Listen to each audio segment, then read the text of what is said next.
love will win. She knows love wants to stay. Love keeps holding on. Love has a mind of its own. It's out of my control, but my heart wants to try just one more time.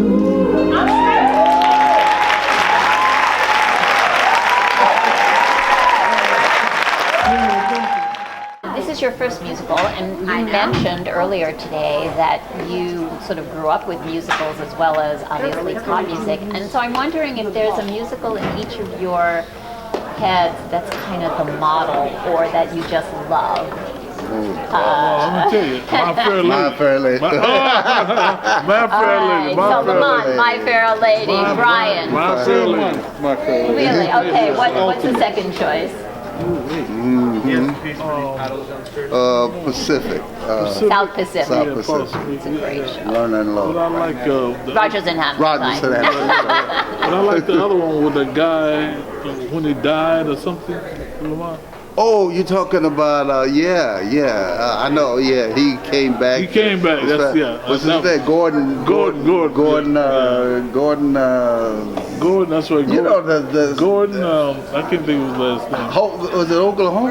That was Oklahoma. It was Oklahoma. Oh, Oklahoma. Well, Oklahoma. Right. Okay, so you have one. That's all I have. That's all you have. Okay. I just like a lot of different musicals, but the one that stood out, just totally dominating, was My Fair Lady. And Because he was a cowboy type, wasn't he? I love all those songs. Ding there, the bell that's gonna chime. I love that. I think you want to perform I love it. that. I love that. I love it too. And then on the street where you live. That was the queen, the king and queen of all musicals. Right. My Fair Lady. So, what brought you back together again? I mean, you've had a kind of chaotic history, not all of your own making. Right.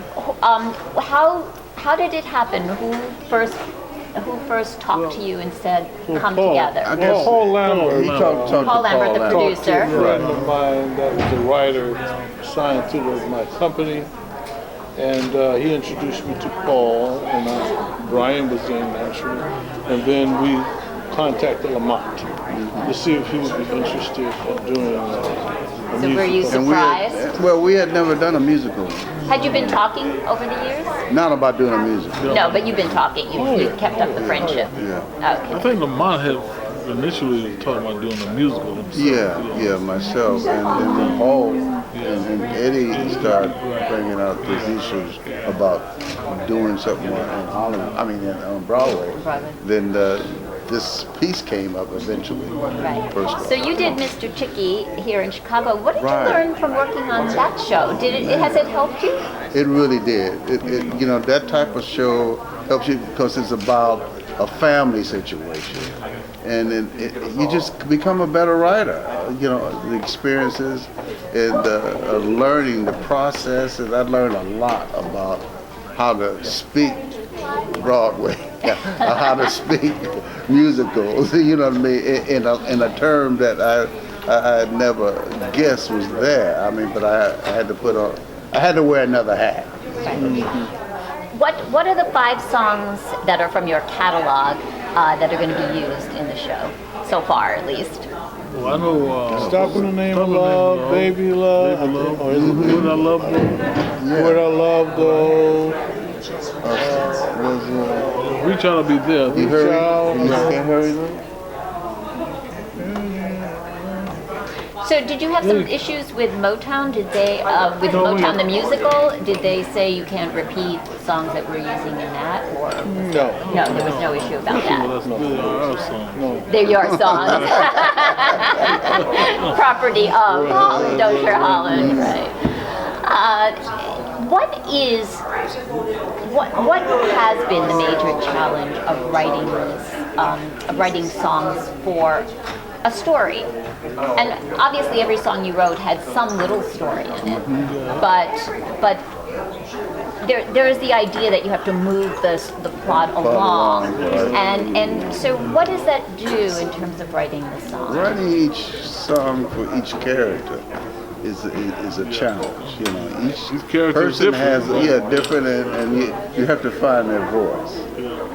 And each song has to speak of what they're really about. You know, and that can be tedious work. You know, Now, are you keeping the finding a voice for that character. Right. Are you keeping the time period of the movie, or are you moving it forward? Is it more contemporary? A little of both. Really. Yeah. You know, we're trying to stay close to that time period. But basically, we're moving it forward. Right.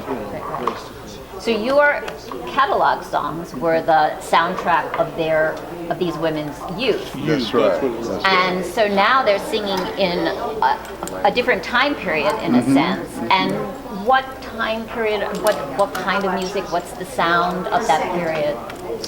I guess it would be close to now. I would say. Yeah. It's now because they grew up with the HDH songs, so to speak, and now they're singing the new Holland-Dozier-Holland stuff. You know, Right. so it's basically it's an easy way of putting it. You know. Right. So, is there, when you say a Broadway sound, what is a Broadway sound? Jeez. Well, first of all, I don't really buy into that. To be honest with you, I don't buy into that so-called Broadway sound because You're right. the top plays nowadays are just not what you call Broadway sound, so to speak. You know, you when you look at the Jersey Boys and the Jersey Boys, you know, it's those great songs. And you look at Mamma Mia, it was just great songs. When you look at Wicked, you know, just great songs. So I don't really look at that. I think that's part of the problem with Broadway. Is when you start going to that Broadway thing, to me, it's just like saying Broadway never moved forward. And it's quite obvious, you have to move forward. That's right. Because if you start looking at the great plays, the real big money makers, that's how they did it. They just their moved time. forward. So it's just like Broadway. I mean, as wonderful as it is, it's just like anything else. It has to somewhat move forward, you know. And that's really how I personally look at it. If you don't move, you become stagnant, and the whole thing of Broadway becomes a non-issue. Right. And then one day you wake up and it's gone, you know. So you have to keep looking forward. Because you got to understand something, the people that's going to Broadway are younger than they were 50 years ago, That's 40 right. years ago, 30 years ago. They're younger. The philosophy has changed. That's right. Even with the news, look at the news. So you have to just move along with the time. And Broadway is a very intelligent group of people. I mean, these people are very sophisticated and intelligent. So it's just a question of them observing and wanting to do it. You know? And I think that they could look at that and want to do it. I mean, the songs that we have written, we would write songs. If we were trying to put out a hit record, would we do it exactly the way it is now? Not really. Not really. We'd have to rechange it. If we wanted to make these so-called hit songs record, we'd have to change it a little bit. Rethink We all just of it. concentrated more so on the play, what the play was about, what the people was about, and tried to make it, if you want to use the term commercially appealing as possible, it was just only way of saying, make the words stick to the character and express it, but make the melodies memorable. And this is basically all Well, we did. you do that. Right, You've that's been all doing we that for basically years. try to say it, same thing, and just make the melodies memorable. What do you listen to now? What kind of music do you listen to beyond, you know? Well, listen, I got a DVR. Right. Sound of Music and the first one was that First one. I mean, Fair Lady. My Fair Lady. I listen to it constantly. And you don't listen to pop music? I listen to some pop. Yeah. You know what I mean? But I like to see how the Broadway thing is going, as a structure, how they do it. But I hear some pop music, you know. Right. Most of that new pop music, it's okay. It's all right. Right. but not that interesting. My favorite. Well, some of it is, some of it isn't. Right. You know, I mean, obviously, lot of it is- you got to understand, we came from an era where all the singers did not sound alike. I mean, they were not anywhere near closely alike. Right. You know They each what I had their own specific By far. sound. Right. So a lot of the people that I listen to, I have to really listen very close to distinguish who and what they are. You know, That's right. there's a few. You know, Beyonce obviously is one, and you know, for example, this girl who did this song "Umbrella." What's her name? No, I know you're gonna say She's got that real, what's her name?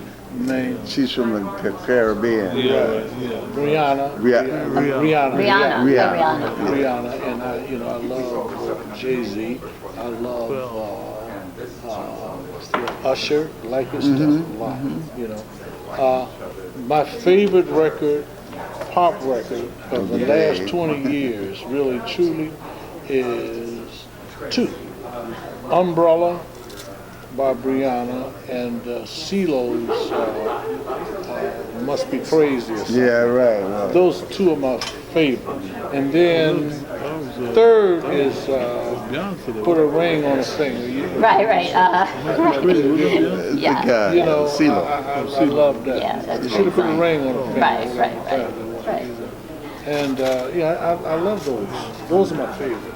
So one of the things you also were talking about earlier is what a long process putting a musical together is, and you know it's certainly longer than putting an album together. I would imagine. By far. Yeah.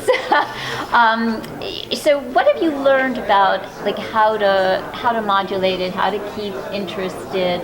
How does it work?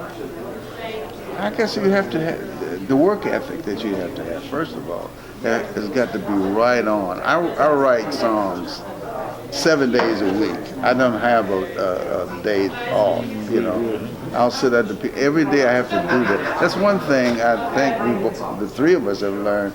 Our work ethic at Motown was such a thing that you had to. Barry Gordon would come in and say, "Hey, the guys are leaving town, or the girls are leaving." Come up with something, right? So you were a factory. You accept their challenge, and that challenge takes you into being a better songwriter. Right. Well, thank you so much. Well, thank you. And the pleasure's all mine. I'm looking forward to the final you. product. The final project. What is it? Final product. It's going to be great. Sound like